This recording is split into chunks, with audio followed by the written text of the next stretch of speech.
Magandang araw sa inyo. Ako ay narito upang magbahagi ng isang inspirasyonal na mensahe.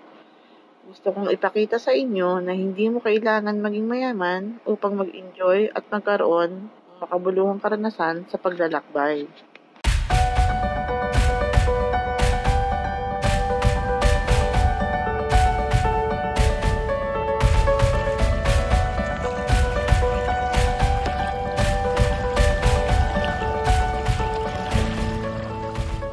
Ang buhay ay puno ng simpleng kaligayahan na madalas nating binabypass. Ang aking simpleng adventure, sinasaad ko ang kakayahan ng simpleng pagtangkilik sa kagandahan ng ating kalikasan. Ang pakikipag-ugnayan sa mga tao at ang mga simpleng bagay na ito ay nagbibigay buhay at kulay sa ating paglalakbay.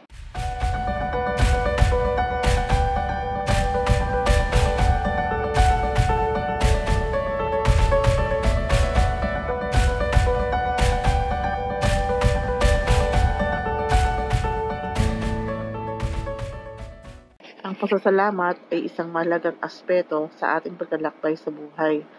Sa bawat araw, meron tayong rason upang magpasalamat, maliit man o malaking bagay.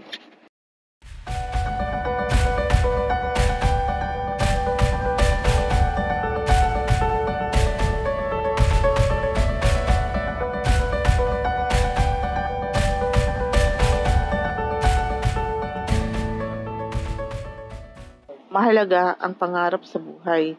Ito ay nagbibigay sa atin ng layunin at kahulugan.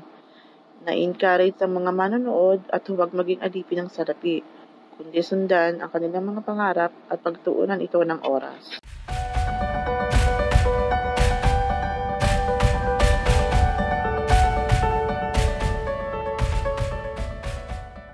Sa paglalakbay natin sa ating buhay, hindi natin maiiwasan ang mga pagsubok. Ang mga pagsubok ay parte ng ating kwento at ito ang nagbibigay sa atin ng lakas at pag-asa.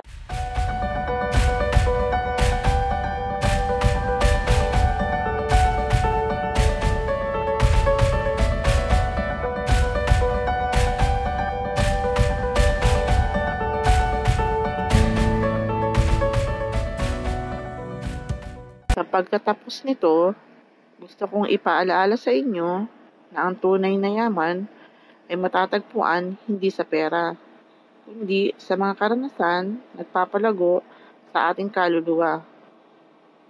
Naway maging inspirasyon ang aking simpleng adventure na ito ng puno ng saya, kasiyahan at pag-asa. Maraming salamat!